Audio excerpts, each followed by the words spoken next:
Ishita media நேயர்கள் அனைவருக்கும் வணக்கம். நான் உங்கள் தொகுப்பாளினி ஹேமமாலினி. இன்று நம்ம சந்திக்க போகும் ஒரு பியூட்டிஃபுல் பர்சன். அவங்கள நம்ம இன்ட்ரடியூஸ் பண்ணுறதுக்கு முன்னாடி அவங்கள பற்றி சில வார்த்தைகள். ஏற்கனவே இவங்க நம்ம மீடியாவில் வந்திருக்காங்க. பட் ஸ்டில் இன்னைக்கு இன்னும் கொஞ்சம் அதோட அதுக்கு அடுத்தபடியாக சாதிச்சிருக்காங்கன்னு கூட சொல்லலாம். எஸ், இன்னைக்கு நம்ம திருமதி சௌந்தரிய நாயகி வைரவன் அவர்களை தான் நம்ம சந்திக்க போகிறோம். இன்னைக்கு எதை பற்றி என்றால், இவங்க வந்து திருமதி சௌந்தரிய நாயகி வைரவன் சிங்கப்பூர் கலாமஞ்சரி நிறுவனர். கலாமஞ்சரி தமிழிசை ஆரம்பிக்கப்பட்ட ஒரு நிறுவனம்.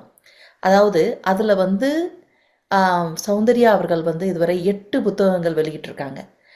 5 தமிழிலும் 3 ஆங்கிலத்திலும். அது மட்டும் இல்லாமல் 5 ஆல்பங்களும் வெளியிட்டிருக்காங்க. இன்று 9வது புத்தகம். அது வந்து 187 பக்கங்கள் கொண்ட ஒரு 9வது புத்தகம் அது. அது என்னன்னா, Singapore India community. So through the ages. It's a coffee table புக்குன்னு கூட ரொம்ப அழகாக அதை சொல்லியிருக்காங்க. With 187 pages. அதை பற்றி தான் இன்னைக்கு இந்த நேரலையில் நம்ம சந்திக்க போகிறோம். வணக்கம் மேம். வணக்கம்மா. வணக்கம். எப்படி இருக்கீங்க? இஷிதா மீடியாவிற்கும் உங்களுக்கும் எங்களுடைய மனமார்ந்த நன்றி. உங்களுடைய நேரத்தை செலவிட்டு என்னை பேட்டி காண்பதற்கு, இந்த புத்தகத்தை பற்றி பேசுவதற்கும் மிக்க நன்றி. நன்றி நன்றி மேம். ஆக்சுவலாக இந்த ஏற்கனவே நான் உங்களை சந்திச்சிருக்கேன், உங்களை பேட்டி எடுத்திருக்கேன். ஆமா, நம்ம எனக்கு ரொம்ப ரொம்ப ரொம்ப மிகவும் மகிழ்ச்சி. ஏன்னா மீண்டும் நீங்கள் வந்து 9வது புக்கை எழுதி திரும்பவும் நானே உங்களை பேட்டி எடுக்கிறேன்றது போது எனக்கு ரொம்ப பெருமையாக இருக்குது. எனக்கு மிக்க அண்ட் மகிழ்ச்சி. சிங்கப்பூர் வாழ் நம்மளுடைய தமிழர்கள் சந்திப்பு தொடர்ந்து கொண்டே அனைவருக்கும், இருக்கின்றது. ஆமாம், சிங்கப்பூர் வாழ் தமிழர்கள் அனைவருக்கும் இந்த மகிழ்ச்சியான தருணத்தை என்னோட சேர்ந்து, உங்களோட சேர்ந்து, அவங்களோட சேர்ந்து நம்ம இஷிதா மீடியாவோட பகிர்ந்துக்கலாம். அண்ட் எஸ் மேம், இன்னைக்கு வந்து இந்த புக்கு 9வது புக்கு பற்றி ஒரு ஃபியூ லைன்ஸ் எங்களுக்காக ஷேர் பண்ண முடியுமா? இந்த புத்தகத்தோட தலைப்பு little India and the Singapore Indian community through the ages. Okay. எல்லா நாடுகளிலுமே இந்தியர்கள் குடிபெயர்ந்து இன்று வாழ்ந்து வருகின்றார்கள். அவர்களுக்கு என்று ஒரு பகுதி அந்தந்த எல்லா நாடுகளிலுமே உருவாகி விடுகிறது. பல நாடுகளில் லிட்டில் இந்தியா என்று பெயர் கொண்டு இந்தியர்கள் சம்பந்தப்பட்ட அனைத்தும் அந்த பகுதியில் அவர்களுக்காக இருக்கின்றது. அப்படி சிங்கப்பூரில் லிட்டில் இந்தியா என்ற பகுதி, இங்கு 4 இனத்தவர் வாழும் நாடு சிங்கப்பூர். ஆக little India is one of the ethnic districts அப்படின்னு சொல்லுவாங்க. So yes little yes. இந்தியாவுக்கு வந்தீங்கன்னா இந்தியாவுக்கு போன மாதிரி ஒரு ஃபீலிங்ஸ் இருக்கும் நமக்கு. அதனால அந்த புத்தகத்துக்கும் இந்தியர்களுக்கும், அந்த பகுதிக்கும் இந்தியர்களுக்கும், சிங்கப்பூரில் உள்ள லிட்டில் இந்தியா பகுதிக்கும் சிங்கப்பூர் இந்தியர்களுக்கும் உள்ள தொடர்பை வெளி சிங்கப்பூரில் வசிக்காதவர்களுக்கும் சிங்கப்பூரில் வசிப்பவர்களுக்கும் ஏற்ற மாதிரி இந்த புத்தகத்தை நான் எழுதியிருக்கிறேன். ஓகே. இந்த புத்தகம் வந்து நான் உங்ககிட்ட அதை பற்றி விரிவாக நேற்று உரையாடும் போது, இந்த புத்தகம் வந்து ஒரு பர்டிகுலராக ஒரு ஸ்பெஷல் பர்சனுக்கு நீங்கள் வந்து டெடிகேட் பண்ணுறீங்கன்ற மாதிரி சொல்லியிருந்தீங்க. அந்த ஸ்பெஷல் பர்சனை நீங்கள் எங்ககிட்ட சொல்லிட்டீங்க. ஆனால் இந்த நம்ம நேயர்கள் எல்லாருமே வந்து இதை வாட்ச் பண்ணிட்டு இருக்காங்க. ஸோ நீங்கள் அவங்களுக்கு யாருக்காக இந்த புத்தகம் வந்து டெடிகேட் பண்ணுறதுக்காக எழுதுனீங்கன்றதை நீங்கள் சொல்லுங்கள். எங்களுடைய பூர்வீகம் செட்டிநாடு. தமிழ்நாட்டு தமிழகத்தில் உள்ள செட்டிநாடு. நகரத்தார் என்று அவர்களை குறிப்பிடுவார்கள். நகரத்தார்கள் ஏறத்தாழ 200 ஆண்டுகளுக்கு முன்னர் சிங்கப்பூருக்கு வந்ததாக வரலாறு கூறுகிறது. அப்படி என் குடும்பத்தினரும், என் மாமனாரின் தாத்தா ஐயா அவர்களும் இந்த மலாயா பகுதி, சிங்கப்பூரும் மலேசியாவும் ஒன்றாக இருந்த மலாயா பகுதியில் அந்த காலகட்டத்தில் வந்தவர். அப்பொழுது என் மாமனார் 8 வயது சிறுவனாக அவரோடு இந்த சிங்கப்பூருக்கு அழைக்கப்பட்டு வந்து, இன்று அவருக்கு 84 வயது. அவர் பெயர் டாக்டர் எஸ் வைரவன். அவருடைய தொழில் டாக்டர். அவர் இங்கே ஒரு கிட்டத்தட்ட ஒரு 75 வருடங்களுக்கும் மேலாக சிங்கப்பூரில் வசித்து வருபவர். புகழ்பெற்ற மருத்துவராக ஒரு 10 ஆண்டுகளுக்கு முன்னர் ஓய்வு பெற்றார். 41 வருடங்கள் இந்த லிட்டில் இந்தியா பகுதியில் அவருடைய மருந்தகத்தை வைத்திருந்து அவருடைய மருத்துவ தொழிலை செய்தார். பல தமிழ் குடும்பங்களுக்கு அவர் மருத்துவராக சிறப்பாக செயல்பட்டவர். ஆக அவருடைய பெயரை சொன்னா பல தமிழர்களுக்கு தெரியும். ஆதலால் இந்த லிட்டில் இந்தியா பகுதியில் இருந்து அவருடைய தொழிலை செய்து வெற்றி பெற்ற மருத்துவரானதாக இருப்பதால் அவருக்கு இந்த புத்தகத்தை நான் சமர்ப்பிக்கின்றேன். ரொம்ப ரொம்ப மகிழ்ச்சி. ஆக்சுவலாக இந்த ஒரு புத்தகம் எழுதுறதுங்கிறது ஒரு சாதாரண விஷயம் இல்லை. பல சவால்களை நம்ம சந்திச்சு பல டீட்டெயில்ஸ் எல்லாமே எடுத்து தான் நம்ம வந்து இந்த புத்தகம் வந்து நம்ம உருவாக்கவே முடியும். கிட்டத்தட்ட ஒரு கார்டன் மாதிரியோ இல்லை வீட்டில் வந்து ஒரு அழகான ஒரு சமையல் மாதிரியோ இல்லை ஒரு அழகான குடும்பம் மாதிரியோ எல்லாமே ஒரு அழகாக எடுத்துகிட்டு போனால் தான் அந்த புத்தகமும் அழகாக வரும். அந்த மாதிரி தானே ஒரு புத்தகமும். ஸோ இப்போ அந்த புத்தகம் நீங்கள் எழுதும்போது நிறைய சவால்கள் நீங்கள் சந்திச்சிருப்பீங்க இல்லையா? அதாவது இந்த நிகழ்வு இது உண்மையா இருக்கணும், தவறா எழுதிடக்கூடாது, அத மாதிரி நிறைய இது சந்திச்சிருப்பீங்க. வரலாறு தவறாக பதிவிடக்கூடாது. அதுல உங்களுக்கு ரொம்ப ஒரு கிடுக்கு பிடி மாதிரி பிடிச்சு அதுக்கப்புறமா ஓகே இதுல இருந்து இதைதான் இப்படிதான் எழுதணுங்கிற மாதிரி ஒரு தருணம் இருந்திருக்கும் இல்லையா? அது எங்களுக்காக ஷேர் பண்ணுங்க. இருந்தது. அது தொடர்ந்து இந்த லிட்டில் இந்தியா பகுதி அப்படிங்கும்பொழுது அதற்கு பெரிய ஒரு வரலாறு இருக்கின்றது. 1820ஆம் ஆண்டிலேயே அன்று ஆட்சி செய்த பிரிட்டிஷ் அரசாங்கம் இந்த இந்த ரோடை வந்து அவங்க பிளான் பண்ணியிருக்காங்க. ஆக அதுக்கு கிட்டத்தட்ட 200 ஆண்டுகளுக்கு மேற்பட்ட ஒரு வரலாறு இருக்கின்றது. அதற்கு பிறகு அதற்கு நிறைய அந்த மக்களுடைய குடியேற்றம், பல இன மக்கள் அந்த பகுதியில் வந்து தங்கியது, அவர்களுடைய அர்ப்பணிப்பு அந்த பகுதிக்கு, அந்த பகுதி மேற்கொண்ட மாற்றங்கள், இன்று அதோடைய நிலை, இப்படி எல்லாவற்றையும் ஒன்று சேர்ந்து 200 ஆண்டு கால வரலாற்றை 200 பக்கங்களில் கொண்டு வர வேண்டும். அதுவே ஒரு பெரிய சவால். அதுதான் பெரிய சவால். ஆக நமக்கு தெரிந்த அளவு நமக்கு ஏதாவது ஒன்று நமக்கு அது காதில் விழுந்தால் அதை விட மனசு வராது. அதையும் கொண்டு வர வேண்டும். ஆக அதை கொண்டு வரும் பொழுது அதோட பின்னணி என்ன என்று பார்க்க வேண்டும். ஆக வரலாறு பின்னோக்கி போய்கொண்டே இருக்கும் பொழுது பல தகவல்கள் வரும். அது சரியா என்று நாம் பார்க்க வேண்டும். அதை சரியாக பார்த்து அதை 4 பேரிடம் கேட்டு அதை உறுதி செய்து பிறகு நாம் அதை பதிவிட வேண்டும். அப்படி ஆக பல பக்கங்கள் இருந்தால் வாசிப்பதற்கு மக்களுக்கு எந்தவித இப்பொழுது வரும் ரொம்ப அவசர காலம். ஆக அவர்களுக்கு அதை வாசிக்கும் நேரமும் கிடையாது. ஆக சுவையாகவும் சரியாகவும் அதை கொடுக்க வேண்டும். இதுதான் சவாலாக இருந்ததாக ஆரம்பத்தில் இருந்து முதல் பக்கத்தில் இருந்து கடைசி பக்கம் வரையும் சவால் நிறைந்ததாக தான் இருந்தது. இதுல வந்து உங்களை ரொம்பவே வந்து வியந்த ஒரு சில வரிகள் நீங்க எழுதும்போது ரொம்ப வியப்பா இருந்திருக்கும் இல்லையா? அப்படி வியந்த எல்லாமே வந்து வியப்பாக தான் இருந்திருக்கும். ஏன்னா இது சாதாரண விஷயம் கிடையாது. பட் அதையும் மீறி சில வரிகள் கொஞ்சம் வியப்பாகவே இருந்திருக்கும். அப்படி வியக்கத்தக்க ஒரு விஷயம்னா அது என்னன்னு சொல்வீங்க? வியக்கத்தக்க விஷயம் அப்படின்னா இன்றளவிலும் 70-75 வருடங்களுக்கும் மேலாக தொழில் நடத்துபவர்கள் இருக்கிறார்கள். அவர்களை பார்க்கும் பொழுது மிகவும் பிரமிப்பாக இருந்தது. நான் அந்த லிட்டில் இந்தியா பகுதி என் வீட்டிற்கு மிக அருகாமையில் இருக்கின்றதாக அடிக்கடி இந்த லிட்டில் இந்தியா பகுதிக்கு செல்வது உண்டு. இந்த புத்தகம் எழுதும் போது அந்த கண்ணோட்டத்தில் பல முறை நான் சென்றேன். ஆக நமக்கு தேவையான பகுதிகளுக்கு சென்று விட்டு வீடு திரும்புவோம். பொதுவாக நான் என்ன செய்தேன், பல முறை அனைத்து பகுதிகளுக்கும் சுற்றி சுற்றி வந்தேன். எத்தனையோ கடைகள், எத்தனையோ உணவகங்கள், எத்தனையோ நகைக்கடைகள், நமக்கு தெரிஞ்சு முன்னாடி ஆரம்பிச்சு அதை க்ளோஸ் பண்ண கடைகளும் நமக்கு தெரியும். ரொம்ப நாட்களாக இருக்க கடைகளும் தெரியும். அப்படி குறிப்பிட்டு சொல்லும்படி ஒரு 10 கடைகள் தான் சொல்ல முடியும். மிக நீண்ட காலமாக லிட்டில் இந்தியா பகுதியில் அவர்கள் இருக்கிறார்கள். ஆக பல பேரோடு நான் தொடர்பு கொண்டு உங்களுடைய சவால்கள் என்ன, எப்படி எதற்காக இந்த தொழிலை நீங்கள் ஆரம்பிக்கிறீர்கள், இதோடைய சவால்கள் என்ன, இதனால் உங்களுக்கு என்ன பயன் இருக்கிறது. நீங்கள் போடும் காசிற்கும் நேரத்திற்கும் பலன் எவ்வளவு இருக்கின்றது என்று பல பேரோடு பேசி பார்த்தேன். ஆக இது ம். மிகவும் சவால் நிறைந்த ஒன்று. ஒரு பிசினஸ் லிட்டில் இந்தியால எங்கேயுமே ஒரு பிசினஸ் நடத்துறதுங்கிறது சவால் நிறைந்த ஒன்றுதான் எப்பொழுதுமே. இவற்றை அனைத்தையும் தாண்டி சில தொழில்கள் 3, 4 தலைமுறைகளாக அவர்கள் இருக்கிறார்கள். அவர்களை ம். பார்க்கும்போது, அவர்களுடைய கதைகளை கேட்கும்போது, அவர்கள் மிகவும் ஒரு சின்னமா ஒரு கதையா ஆரம்பிச்சு, இன்று ஒரு 10,000, 15,000 ப்ராடக்ட்ஸ் பல ம். மக்களுக்கு போய் சேர்கின்றது.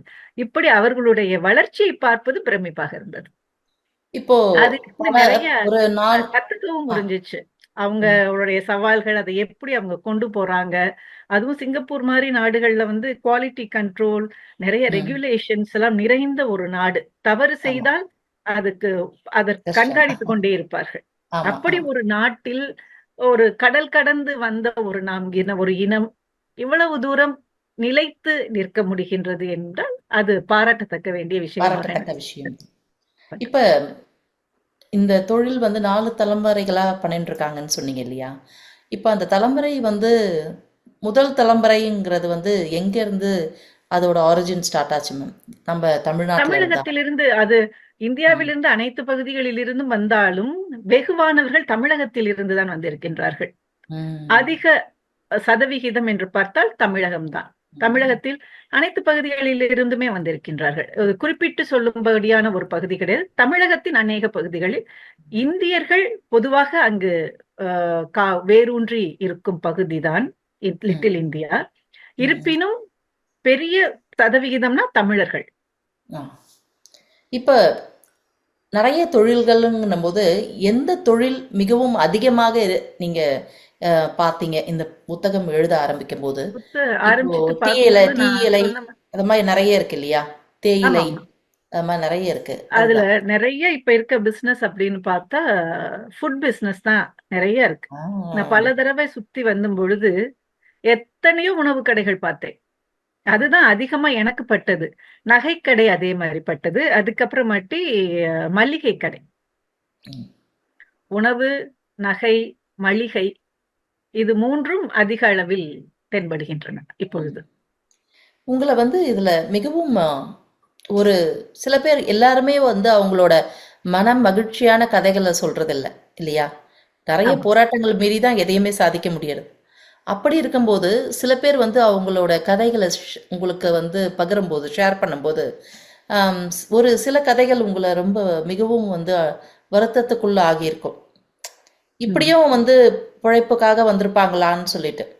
அப்படி ஏதாவது உங்கள வந்து நெருடக்கூடிய ஒரு ஏதாவது ஒண்ணு இருந்ததுங்களா? அப்படி ஒரு நெருடக்கூடிய ஒன்றாக எதுவுமே தென்படல. ம். சந்தோஷம். அவர்களுக்கு அப்படி ஒரு நெருக்கடி வரும்பொழுது, அதை விட்டு விலகி வேற ஒரு தொழிலுக்கு அவர்கள் சென்று விடுவதாக தான் நான் அறிகின்றேன். ஆக சந்தோஷம். யாருமே அந்த ஒரு பிடிக்குள் சிக்கியதாக எதுவும் கிடையாது. சவால் நிறைந்த ஒன்று, சமாளிக்க ம். முடிந்தவர்கள் அதை தலைமுறை தலைமுறையாக எடுத்துச் செல்கிறார்கள்.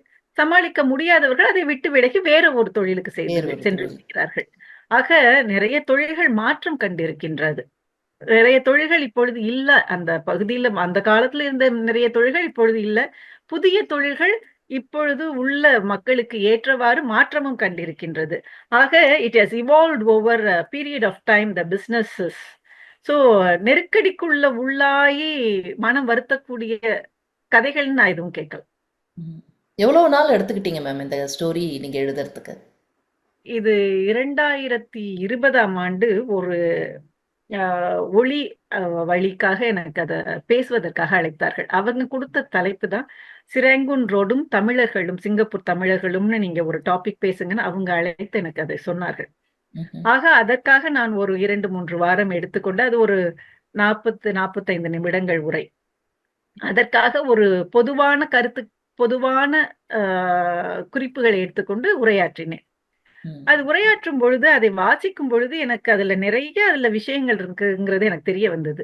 அப்போ நான் நெனச்சேன் கொஞ்சம் ஒரு டைம் கிடைக்கையில இத ஒரு புத்தகமா வெளியில கொண்டு வரணும் அப்படிங்கிறது 2020. அப்புறம் 2023ல தான் இத ஆரம்பிச்சு, சரி இத முன்னெடுத்து செல்லலாம். இதற்கான புத்தகங்கள் என்னென்ன இருக்கு? இத எந்த கோணத்தில் எடுத்துச் செல்லலாம்? அப்படியெல்லாம் யோசிச்சேன். ம்ஹ்ம். யோசிச்சுட்டு ஒரு 6 மந்த்ஸ் கழிச்சு ஆரம்பித்து ஒரு கிட்டத்தட்ட ஒரு 18 மாதங்கள்ல இருந்து 20 மாதங்கள் ஒரு தொடர்ச்சியாக முயற்சி செய்து இந்த புத்தகம் இன்று விரைவில் வெளியிட காண இருக்கின்றது. இந்த டைட்டில் உங்களுக்கு வைக்கணும்னு எப்படி தோணுச்சு? பிகாஸ் லிட்டில் இந்தியாவோட ஃபுல் இதுவும் எடுக்கிறதுனால அந்த டைட்டில் தோணுச்சா? ஏன்னா அதில் வந்து ஒரு காஃபி டேபிள் ஸ்டோரின்றதையும் நீங்கள் மென்ஷன் பண்ணியிருக்கீங்க. ஸோ ஆமா. அதுதான் அந்த ஐடியா எப்படி ஏன் தோணுச்சு? ஏன் அப்படி ஏன்னா அது இந்த தலைப்பு 2 வரிகளில் அந்த 200 பக்கங்கள் என்ன சொல்கின்றன என்பதை அந்த 2 வரிகள் சொல்ல வேண்டும். ம்.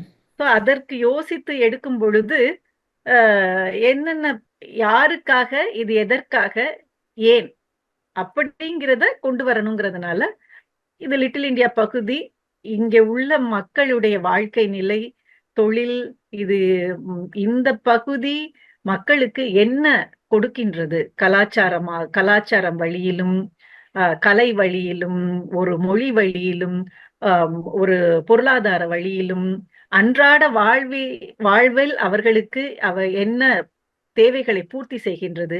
இதெல்லாம் உள்ளடக்கி பார்க்கும் பொழுது சிங்கப்பூர் இந்தியன் கம்யூனிட்டிக்கு என்ன தேவையோ அது எல்லாம் லிட்டில் இந்தியா பகுதியில் இருக்கின்றது. ஒரு மனிதன் சிங்கப்பூரில் வசிக்கும் ஒரு இந்தியன் லிட்டில் இந்தியா பகுதிக்கு போகாமல் அவனுடைய வாழ்க்கை பூர்த்தியாகாது. அது உணர்த்தப்பட்டது எனக்கு. அதுவும் உண்மைதான். ஆக அது இந்தியன் கம்யூனிட்டியும் லிட்டில் இந்தியாவும் பிரிக்க முடியாத ஒன்று. இது 200 ஆண்டுகளுக்கு மேற்பட்டு இந்த தொடர்பு இருந்து கொண்டே இருக்கின்றது. அதனாலதான் த்ரூ த ஏஜஸ்ன்னு கொண்டு வந்தோம். சந்தோஷம். Little India and Singapore Indian community through the ages. Yes, good. Actually இந்த புக்கு உங்களுக்கு எழுதுறதுக்கு யாரெல்லாம் உங்களுக்கு உறுதுணையா இருந்தாங்க மேம்? ஹெல்ப் பண்ணாங்க அண்ட் ரெஃபரன்ஸ் நிறைய பேர் யாரெல்லாம் போய் கேட்டேனோ அனைவருமே துணை புரிந்தார்கள் என்று சொல்லணும். ஒரு உந்துதல் எனக்கு, சரி நம்ம இதை பத்தி எழுதணும் அப்படிங்கிறது. இப்ப இணையத்துல நீங்க எந்த ஒரு நிகழ்ச்சியையும் நீங்க தேடி பாத்தீங்கன்னா அதற்கு ஏதோ ஒரு விடை இருக்கின்றது, அதற்கு ஏதோ ஒரு க்ளூ இருக்கு. அப்படி இருக்கிறச்சு யாருமே எதற்காக இந்த புத்தகம் அப்படின்னு not a single person asked. That itself is a very encouraging gesture. So யாருக்கிட்ட கேட்டாலும் ரொம்ப சந்தோஷம், நல்லா எழுதுங்க, வாழ்த்துக்கள், இப்படிதான் சொன்னாங்க. அதுக்கப்புறம் எனக்கு தகவல்கள் வேணும் அப்படிங்கல அது ஒரு 2 மணி நேரம் கூட சில பேர் பேசி இருக்கிறார்கள். பல தடவை சில பேரை பார்த்து பேசும் பொழுது பல முறை அவர்கள் என்னோடு சந்தித்து இதை கூட எழுதலாம், அதை கூட எழுதலாம்னு நிறைய தகவல்கள் கொடுக்கறதுக்கு தான் முனைப்பா இருந்தாங்க. இத குறிப்பிட்டு சொல்லணும் அப்படின்னா இது சிங்கப்பூர் முன்னாள் தூதர் திரு கேசவபாணி அவர்கள் எப்பொழுதுமே நான் அவர்களோடு நான் என்ன ப்ராஜெக்ட் பண்ணாலும் அவங்களுடைய ஐடியாஸ் கேட்டு அவங்க பண்ணுவேன். அவர் பழுத்த அனுபவம் உடையவர். அவரிடம் சொன்னேன் இந்த மாதிரி நான் எழுதலாம் அப்படின்னு. அப்ப அவர் தான் இந்தந்த கோணங்களில் இந்த புத்தகம் அமைய வேண்டும் என்று சொன்னது அவர் தான். இந்தந்த கோணங்கள்ல நீ எனக்கு எழுதி கொடு, நான் அதை உனக்கு சரி பண்ணி தர்றேன். இந்தந்த வரிசைப்படி இந்தந்த கோணங்களில் இந்தந்த மக்களை சார்ந்து இந்த புத்தகம் இருக்க வேண்டும், இது யாருக்காக இது செல்ல வேண்டும் அப்படிங்கிற அந்த அவுட்லைன் ஆஃப் த புக் அவர் தான் ஃபர்ஸ்ட் போட்டு கொடுத்தாரு. நான் நினைச்சதை விட அவர் பல கோணங்களில் நினைத்து அது கொடுத்திருந்தார். சோ அதுதான் டைனாமிக்ஸ், இந்த புக்கோட டைனாமிசத்தை கூட்டி இருக்கிறதுக்கு ஒரு ஆணிவேர் என்றால் அவர் தான் அதை ஃபர்ஸ்ட் சொன்னார். இந்த மாதிரி நீங்க எழுதுனீங்கன்னா தான் உங்களுக்கு இந்த புத்தகம் முழுமை அடையும் அப்படின்னு சொல்லி. அதுக்கப்புறமாட்டி அடுத்து நான் ஜோதி ஸ்டோர் அண்ட் ஃப்ளவர் ஷாப் அப்படின்னு, இது அவர்களுமே ஒரு 1960 ஆரம்பிக்கப்பட்ட கடை. பல வருடங்களாக ஒரே இடத்தில் இருந்து அவர்கள் அந்த தொழிலை செய்பவர்கள். திரு ராஜகுமார் அவருடைய ஆரம்பிக்கப்பட்ட முதலாளியின் மகன். இன்று அவர் பொறுப்பேற்று நடத்தி கொண்டிருக்கிறார் அந்த கடையை.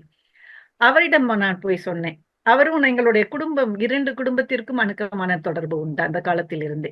சோ அவரிடம் போய் சொன்னேன், இந்த மாதிரி நான் புத்தகம் எழுத வேண்டும் என்று நினைக்கிறேன், எனக்கு பல செய்திகளை நீங்கள் எனக்கு சொல்லணும் அப்படின்னு சொல்லி. அவர் நிச்சயமா சொல்றேன்னு சொல்லிட்டு அவர்கிட்ட நிறைய செய்திகள் அவர்கிட்ட இருந்தது. அவர் யோசிச்சு சொல்ல அவர் நிறைய சொன்னார். அவர்கிட்ட தான் நான் பல முறை அவர் கடைக்கு போய் அவரை பார்த்தேன். அவர் அந்த காலகட்டத்தில் இருந்தே இந்த சிங்கப்பூரில் பிறந்து வளர்ந்தவர் என்பதால் அந்த பகுதியில் அவர்களுடைய கடை இருப்பதால் அந்த பகுதியில் குறிப்பாக அவருக்கு மிக நெருக்கமான ஒரு தொடர்பு இருக்கின்றது. ம். பல தகவல்களை அவர் எனக்கு எடுத்து சொன்னார். அதையெல்லாம் வச்சிட்டு அப்புறமாட்டி எனக்கு இந்த புத்தகம் நான் எழுதினதுக்கு பிறகு மிஸ்டர் மோகனதாஸ் ராகவன் அப்படின்னு அவருக்கு நான் மாஸ்டர்ஸ் படிக்கிறச்சே என்னுடைய மாஸ்டர்ஸ் பேப்பர்ஸுக்கெல்லாம் அவர் தான் எடிட் பண்றதுக்கு ஹெல்ப் பண்ணாரு. He is a former English teacher. So அவர் பலமுறை அதை வாசித்தார். பலமுறை வாசித்து எனக்கு அதை எப்படியெல்லாம் அதை மாற்றி எழுதினால் நன்றாக இருக்கும் என்று அவருடைய பங்கு இந்த புத்தகத்திற்கு நான் எவ்வளவு எழுதினேனோ அது அந்த அளவுக்கு அவர் அதை வாசிச்சு அதை பலமுறை he said have to keep reading it again and again he read it again and again and then he corrected those all from page 1 to page end of the book he corrected everything. அப்புறம் எல்லாமே முடித்ததுக்கு பிறகு யாராவது ஆங்கிலம் தெரிந்தவர்கள் இந்த புத்தகத்தை வடிவமைக்க தெரிந்தவர்களிடம் காமிக்க வேண்டும் அப்படிங்கும் பொழுது I got to know Mona Thiagarajan அப்படின்னு ஒருத்தங்க. இந்த புத்தகம் வந்து சைட்டேஷன்ஸ், ரெஃபரன்சஸ், பிப்ளியோகிராஃபி, என்ன நிறைய ஹிஸ்டரி ஃபேக்ட்ஸ் இதுல இருக்கு. அதுல வரலாறு நிறைய இருக்கு. அதை எல்லாமே வந்து எங்க இருந்து எடுத்தீங்கிறத நம்ம கரெக்டா கொடுத்தாதான் அதோட அத்தென்டிசிட்டி புக்குக்கு வரும். அந்த நேரத்துல அவங்களோட தொடர்பு கொண்டேன். நான் எப்பொழுது தொடர்பு கொண்டேனோ அத்தனை பேரும் உடனே அதற்காக ஒத்துழைத்தார்கள். அதனாலதான் அந்த புத்தகம் வந்து வெளிவர ஒரு நேரத்திற்கு அது வெளிவர முடிஞ்சது. புத்தகம் என்பதே ஒரு பெரிஷபிள். ஏன்னா நியூஸ் எல்லாம் கொஞ்சம் எல்லாமே இன்ஃபர்மேஷன் எல்லாம் டக் டக்குன்னு மாறும். சோ நம்ம எல்லாம் சேகரிச்சு போடும்பொழுது அது வெளிவரணும். இது ஒரு பெரிய சவால். ஆக இப்படி இருக்கும் பொழுது அவர்கள் எல்லாருமே நான் கொடுத்து ஒரு நாள் 2 நாளையிலேயே அதை வாசித்து அவர்களுடைய கருத்துக்களை அதை சொல்லி எப்படி அது மாற வேண்டும், எப்படி இருக்க வேண்டும், அந்த புத்தகத்தோட தன்மை எப்படி இருக்க வேண்டும் அப்படின்னு. அந்த citations, bibliography is also very important for a book. அதை அவங்க தான் கொண்டு வந்தாங்க, மோனா தியாகராஜன் கொண்டு வந்தாங்க. அதுக்கப்புறம் பிறகு நான் திருப்பி எல்லாம் ஒண்ணு சேர்த்த பிறகு கேசவபாணி அவர்களுக்கு அனுப்பினேன். அவர்களும் அவருடைய மனைவி பத்மினி ஆண்டி அவங்க she is a former English teacher as well. So அவங்க 2 பேரும் உட்காந்து அதை ஃபுல்லா ரீட் பண்ணி இந்த மாதிரி இந்த இடத்துல எல்லாம் மாத்து, இந்த டாபிக்ஸ் மாத்தி கொண்டு வான்னு எடிட்டிங்க்கு எல்லாம் அவங்க ஹெல்ப் பண்ணி. ஸோ குறிப்பிட்டு சொல்லணும்னா நான் இப்ப சொன்னவர்கள் எல்லாம் இந்த புத்தகத்திற்காக மிகவும் உதவியவர்கள் என்றுதான் சொல்லணும். அதுக்கப்புறம் finance is a bigger part in bringing a book. That goes to my husband. Okay.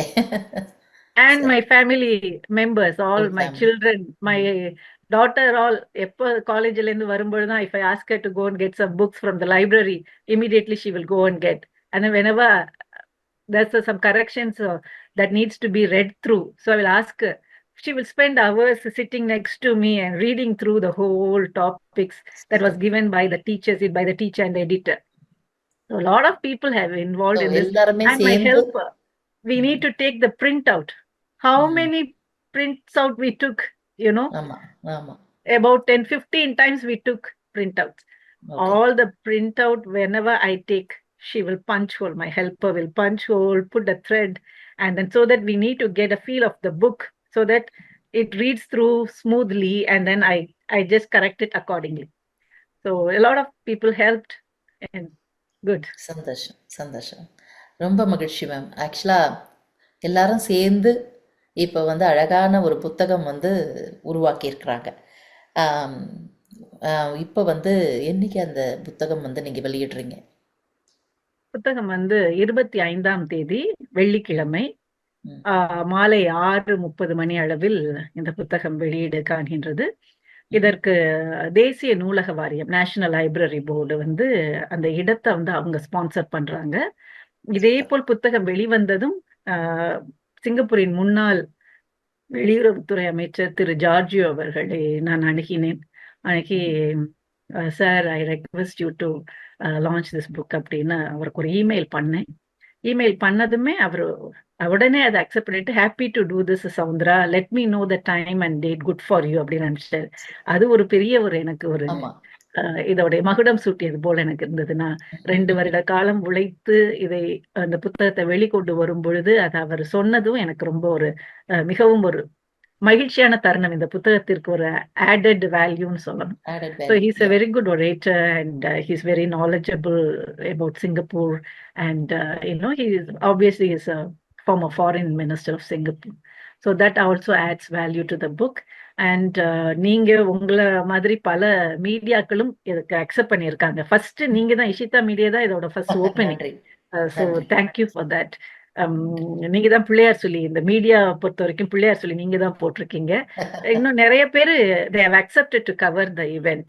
That is also very glad thing to know. So without media, it doesn't go reach to people. ஆமா. So thanks to all the medias that are Thank you so much. that have accepted. Yeah. அப்புறம் Indian High Commissioner has accepted to attend the event. So all these are adding value. And for the forward, the book, எங்களுடைய MP happens to be member of parliament, Mr. Alvin Tan happens to be the Minister of State. Okay. So he has given the forward for the book. He has given a very nice forward. He is also well known to our family, and I always meet him in the constituency events. So he has given a good forward, which also adds value. And I requested messages from the Indian community leaders. And the Indian community leaders, they all endorsed the book. Endorsed the book in the sense like they acknowledged my work, and then they have given messages, good messages. And all these add value to the book. சந்தோஷம் சந்தோஷம். ஆக்சுவலாக நல்லபடியாக இந்த book வந்து வரும் 24ஆம் தேதி இல்லையா? 25ஆம் தேதி 25ஆம் தேதி, சாரி, 25ஆம் தேதி உங்கள் புக் நல்லபடியாக வெளியிட்டு எல்லாருக்குமே அது பகரணும்னு நாங்கள் வந்து வாழ்த்துறோம்.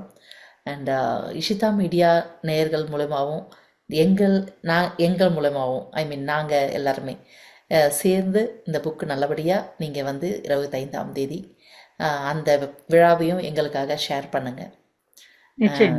இவ்வளவு நேரம் உங்களோட நாங்கள் பயணித்ததுக்கு ரொம்ப மிக்க மகிழ்ச்சி எங்களுக்கும். அண்ட் ஒரு வெரி ஷார்ட் பீரியட் ஆக்சுவலாக ஒரு டே பிஃபோர் நம்ம கோஆர்டினேட் பண்ணி ஃபாஸ்டாக இந்த இன்டர்வியூ வந்து முடிக்கிற மாதிரி எல்லாமே சீக்கிரமாவே இந்த புத்தகத்துக்காக நடந்தது.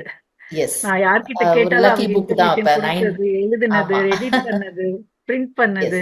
The Jyoti printers, they accommodated all my requests. Mr. Jeeva Jyothinathan சொல்லிட்டு அவர் பலமுறை என்னை சந்தித்து அவரோட டிசைனரை வீட்டுக்கு கூட்டிட்டு வந்து, அவருக்குமே equal credit goes to the printers also. அவங்களும் பலமுறை என்னை சந்தித்து நான் என்னென்ன மாதிரி மாற்றங்கள் செய்யணும்னு சொன்னா கடைசி நிமிடம் வரை அவங்களும் அதை they accepted all my requests and they did it until the last minute. Okay. Thank you, ma'am. Thank you so much Nandri, for your valuable time. Thank you so much for your time and for your questions and accepting my request to do this interview. Thank you so much, ma'am. Nandri, Thanks, Ishita Media. Best wishes to you. Thank you. Nandri, vanakkam. Nandri.